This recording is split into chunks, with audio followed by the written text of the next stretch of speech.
मारने वाले तो यही लोग हैं। ये तो मुसलमानों का मजहब है कि कोई साथ दे न दे, मगर 4 आदमी तो मरने के बाद भी हमारा साथ दे। हज़रात, भीख मांगने वालों, खैरात मांगने वालों, मुसलमान हो,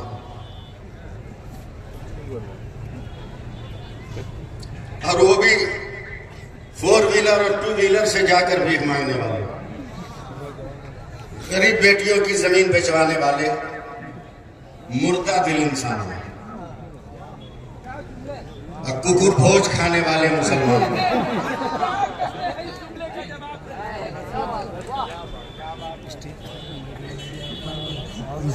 ये नया स्टाइल है कुकुर भोज, खड़े खड़े। उसको अंग्रेजी में क्या कहते हैं? हाँ, बफर सिस्टम। इसको इसको हिंदी में हम अपनी जबान में कुकुर भोज कहेंगे। करोड़पति अरबपति भिखमंगों को देखना हो तो किसी वलीमा में, शादी की मजलिस में चले जाए।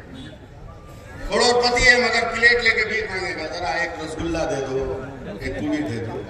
अबे बेवकूफ, खैरात मांगना है तो चले जाओ रांची, मेन सड़क में अड्डा जमा लो, कहीं दिन भर में 10-20 हजार मिल जाएगा। औकात ही बेचना है। नबी की सुन्नत ताजा करो, बोलो सुभान अल्लाह, बोलो नबी की सुन्नत जिंदा करो। टाइम नहीं है। ये बताओ कि आप लोग भात खाते हो कि नहीं? बोलो, जल्दी बोलो एकदम। 10 आदमी का परिवार हो तो कितने चावल का भात बनेगा? जल्दी बोलो। 2 किलो? हाँ फरीसी साहब, 2 किलो। जल्दी बताओ, पढ़े लिखे मुसलमान हो, 2 किलो चावल में कई पीस चावल है? पीर साहब नहीं बता पाएंगे, मुफ्ती साहब नहीं बता पाएंगे, जो मैथ का टीचर है वो नहीं बता पाएगा। बचपन में गिनने बैठोगे, मरहूम का कलादा गर्दन में लिपट जाएगा। मगर जिस औरत को तुम भीख मांग कर ला रहे हो, उसके बाप की जमीन बिकवा कर, जानते हो वो औरत कितनी बड़ी साइंटिस्ट है? वो बेटी जो दूसरे घर से अपने घर में दुल्हन बनाकर ला रहे हो, वो कितनी बड़ी साइंटिस्ट है, अंदाजा है तुम्हें? अब एक चाइना नमस्कार करता है, अमेरिका उसके चरणों की मिट्टी धो के चाटता है। लाओ, इतनी बड़ी कोई साइंटिस्ट कोई औरत हो तो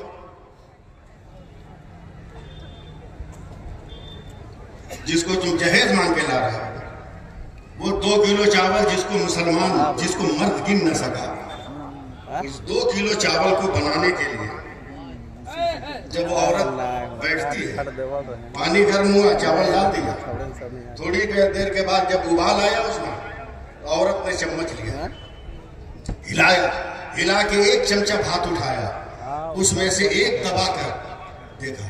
जब चावल दब गया तो कहती है सब हो गया। बाप रे बाप, इतनी बड़ी साइंटिस्ट कि जिन चावलों को ये मर्द गिन न सका, उन चावलों में से 1 को दबाकर औरत ने सबको ओके कर दिया। आखिर क्या मामला है? तो वो औरत कहती है, मौलाना मेरा कमाल नहीं है, खुदा ने चावल में ये फितरत दिया है कि जब 1 होगा तो सब हो गया होगा। तो हम भी तो मुसलमान हैं। अगर मेरा पेशवा नमाज पढ़ रहा है तो आवाम को भी मस्जिदों में नमाज के लिए जाना चाहिए।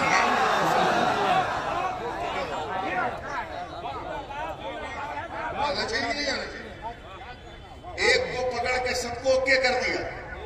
मेरे नबी भी तो यही कहते हैं कि नमाजें पढ़ो, नमाजें पढ़ो, नमाजें पढ़ो। क़यामत के दिन सबसे पहले अल्लाह ताला नमाज को चेक करेगा, और जो नमाज में पास हो जाएगा, फरिश्ते कहेंगे मौला नमाज में पास है, तो अल्लाह फरमाएगा मेरे मुस्तफा की उम्मत है, जब एक में पास तो सब में पास करो। मगर हम लोगों ने तो जैसे अपने वोट को ख्वाजा बाबा का तबर्रुक बना दिया। 5 रुपये का इलायची दाना पूरे मोहल्ले में बांटा, उसी तरह अपने वोट को भी पूरे मोहल्ले में बांट दिया। अबे मुत्तहिद हो जाओ,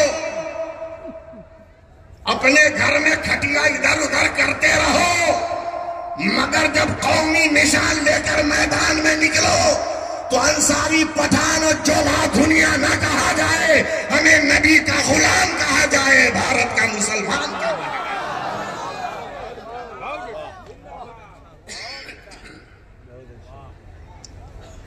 कैसे हो गए? मैं चंद बातें, मैं एक लफ्ज से IPS ऑफिसर है, उनके एक लफ्ज से बड़ा मुतासिर हुआ हूं। वो लफ्ज है तरबियत।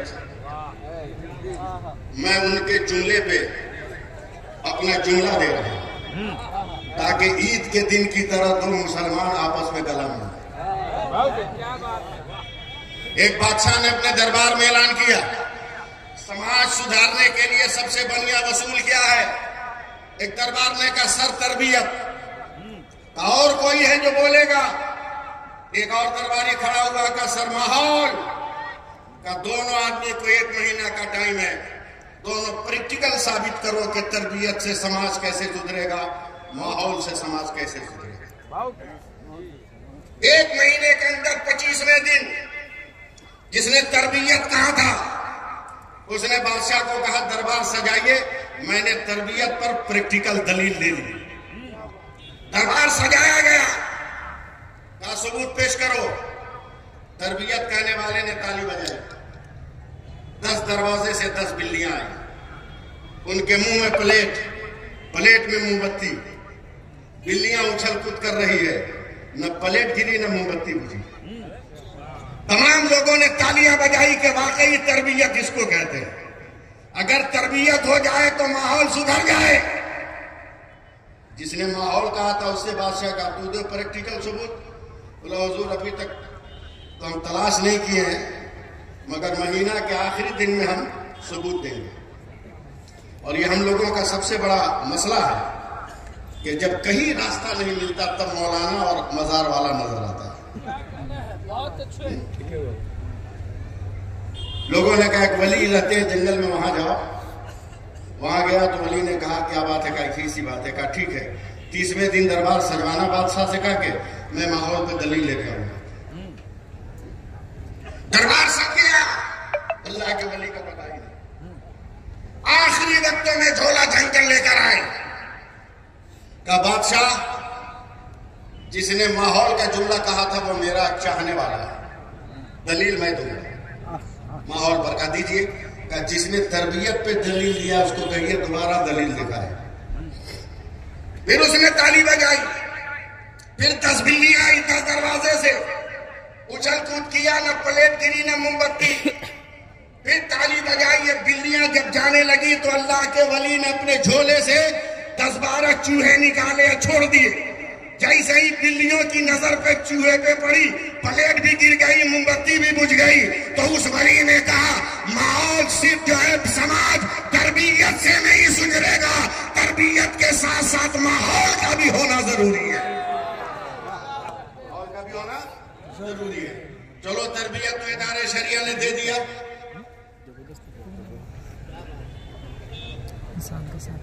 कि जायज नहीं माना।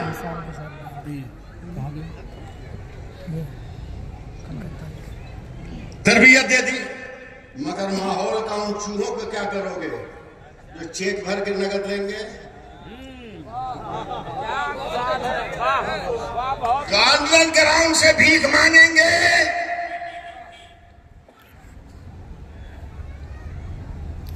उनका क्या करोगे? तो 2 ज़ाब्ते मैं दे रहा हूं। पहला ये सुन रहे हो, पहला ये कि जब शादी की दावत दो, बेटे की शादी की, तो एक नोट लिखो कार्ड पर कि बाराती वही जाएंगे जो लड़की के गांव में पहुंचकर जमात के साथ नमाज पढ़ेंगे। 75% तो बाराती ऐसे ही खत्म हो गए। और आगा छोड़ने वाला भी नहीं जाएगा, कमर हिलाने वाला भी नहीं जाएगा। अच्छा खासा मर्द था 18 बरस तक, समझे। मोबाइल ने ऐसा नशा चढ़ाया कि सड़क पर जब बारात में डीजे के सामने आया तो ये मर्द मौका बन गया, कमर हिलाने लगा, अपनी औकात दिखाने लगा। औरतें भी मेरी तकरीर सुन रही है, मैं एकदम बहुत दर्द के साथ एक जुमला कह रहा हूं। मेरे गरीब नवाज ने खुश होकर अपनी अम्मी से कहा, अम्मा आज बहुत खुश हूं, 1000 काफिरों को मैंने मुसलमान कर दिया। तो मेरे गरीब नवाज की अम्मी जान ने कहा, बेटा इसमें तुम खुश में हो, तेरा कमाल तो मेरा कमाल है। कहा आपका कमाल कैसे? तबलीग मैंने किया, दिन मैंने फैलाया, कलमा मैंने पढ़ाया, कमाल आपका कैसा? औरतें सुने तो मेरे गरीब नवाज की अम्मा जान ने कहा, बेटा जब तू बच्चा था तो तू दूध पीने के लिए रोता था तो मैं पिलाती नहीं थी, पहले वजू करती थी, फिर तुमको अपने कलेजे से लगाकर दूध पिलाती थी, और जितनी देर दूध पीता था उतनी देर में अपने नबी पे दरूद पढ़ती थी। सुभान अल्लाह। और जब तुम मुंह हटा लेता तो मैं दुआ करती, अल्लाह मेरा बेटा मेरे दूध का जितना कतरा पिया है, हर कतरे के बदले में इसका दर्जा बुलंद कर। अगर माँ इस सलीके से बच्चों को दूध पिलाने लगे तो मस्जिद अक्सा के लिए मुजाहिदों को खोजना नहीं होगा, हर घर से खालिद इब्न वलीद निकलता नजर आएगा। आखिरी बात सुन, आखिरी बात, वो है मस्जिद कमेटी के सदर सेक्रेटरी, इमाम को बल्ली का बकरा मत बनाओ। बहुत अच्छे। इमाम को बल्ली का बकरा मत बनाओ। जुमा से पहले हर मस्जिद की कमेटी का सदर सेक्रेटरी माइक पकड़े मस्जिद का, बहुत बढ़िया, और ये सदर सेक्रेटरी ऐलान करे कि आज से जिस शादी में गाना बजेगा, ढोल बजेगा, पटाखा छूटेगा, डीजे बजेगा, हमारा इमाम उस शादी का निकाह नहीं पढ़ाएगा। अगर आप ऐलान कर दो तो कोई माई का लाली मौलवियों को टॉर्चर करने वाला नहीं मिलेगा, नहीं मिलेगा। तीसरी बात ये, गरीब के धन को भी धन समझो, गरीब के धन को भी धन समझो। चौक चौराहे पर 20 रुपये का चाट खाते हो, और जब तक चम्मच साथ देता है चमचा से उठाते हो, और चमचा फेल कर गया तो लकड़ी निकाल के पत्ता को चाट जाते हो। 20 रुपये का तेरा चाट था तो इतनी मोहब्बत है, पत्ता चाट गया। जिसके यहाँ दावत में गए हो 10-10 बूटियां दस्तरखान पे छोड़ के भाग आते हो, बड़े बड़े आलू के टुकड़े छोड़ के भाग आते हो, आधी प्लेट बिरयानी छोड़कर भाग आते हो। उन खानों दानों की बद्दुआ है कि आज हमारे समाज में कोई तरक्की पसंद इंसान पैदा नहीं हो रहा। आज हमारे एसपी साहब ने रोना रोया कि जिस तरह मैं झारखंड का एक बेटा स्टार लगाकर जी रहा हूं, हर घर का बेटा स्टार लगाता, मैं इसी सोच को सलाम करता, इसी सोच को सलाम करता। अगर आज कानूनों में हम होते, आज अगर कोर्ट और कचहरी में हम होते तो हमारा दशा ये थोड़ी। एक हफ्ता पहले 4 कूद गए, समझिएगा, 4 कूद गए पार्लियामेंट में, चप गया। एहतजाज करने वाले 14 MP को मुअत्तल कर दिया गया। लेकिन अगर इन 4 में एक भी मुसलमान होता तो अब तक कितने पासपोर्ट दूसरे मुल्क के निकल गए होते, कितने आतंकी संगठनों के टेलीफोन नंबर आ गए होते। ये दोहरी चाल बंद कर, ये भारत तेरे बाप का नहीं है। अगर गांधी का लहू बहा है तो मौलाना आजाद का भी लहू बहा है।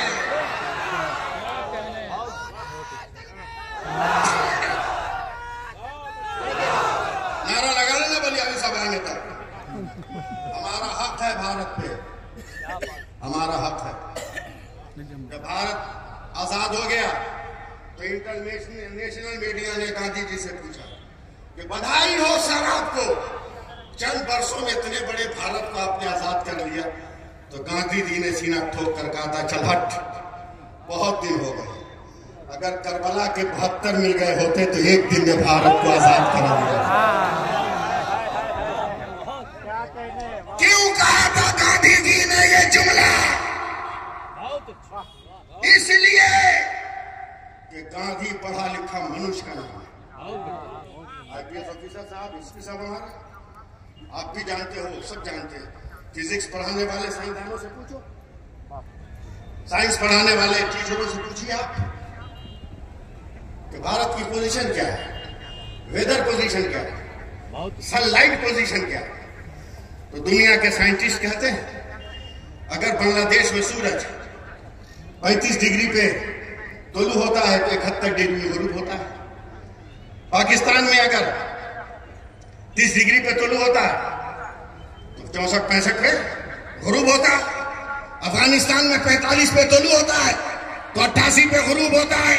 मगर वही साइंटिस्ट जब भारत के नक्शे पर उंगली रखता है तो वह कहता है मौलाना भारत का सूरज 66 डिग्री पे तुलू होता है और 92 डिग्री पर गुरूब होता है। तो मैं कहता हूं दुकान बंद कर, अब 66 हरफे अल्लाह का आदत है और 92 हरफे मोहम्मद का आदत है। हमारे भारत का सूरज सुबह को ला इलाहा इल्लल्लाह कहता है और शाम को मोहम्मद और रसूलुल्लाह।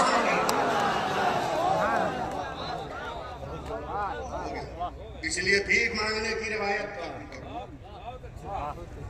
खैरात मांगने की रिवायत खत्म करो। वरना अभी लोग तो सालियों ने सिर्फ जूता छुड़ा के ही चूना लगाया है। वक्त आएगा तो जूता तेरी चंठा पे पड़ने भी लगेगा, पड़ने भी लगेगा। खैरात मत मांगो, भीख मत मांगो। दिल्ली में एक शादी हो रही थी, बड़ी मुश्किल से लड़का का रिश्ता ही नहीं लड़की का मिल रहा था। बाप ने खबर छपवा दी अखबार में, कल के बड़े बड़े स्टाइल वाले आ गए शादी करने। खबर में एक जुमला था, एक नोट था कि जो मेरी बेटी से शादी करेगा पूरा बिजनेस उसके हवाले कर दूंगा। एक से एक भीख मंगे आ गए सर। उसने एक बड़ा हैंडसम मांगा था, उसे ब्याह हो गया। 14-15 दिन के बाद कहा बेगम अब्बा जान ने बिजनेस ट्रांसफर नहीं किया। ये भी उर्दू जबान का अलमिया। आज का नौजवान बाप को अब्बा नहीं कहता, ससुर को अब्बा जान कहता। इसलिए कि 10 लाख मिला है उधर से।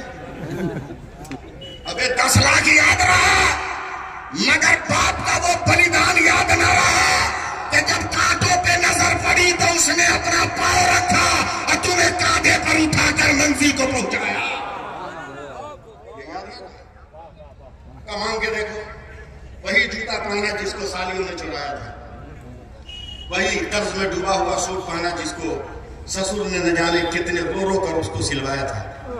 और जाकर छुप कर अब्बा जान आपने बिजनेस ट्रांसफर नहीं किया, का दमाद जानी आपने मांगा ही नहीं, मांगा ही लेने आया हूं। क्या बैठिए मैं लाता हूं। 2.5 घंटे के बाद निकला तो सर पे 36 इंची का एल्यूमिनियम का कटोरा था। वो परेशान के इसमें कौन लैपटॉप है जो आ गया। जब झुका तो कटोरा खाली था। बोला ये क्या है? पूरा बिजनेस, पूरा बिजनेस। बोला क्या मतलब? का जब तक बेटी की शादी नहीं हुई थी यही कटोरा लेकर दिल्ली जामे मस्जिद के गेट पे मैं खैरात मांगता था। आज से ट्रांसफर कर रहा हूँ बेटा, ये काम तुम करो।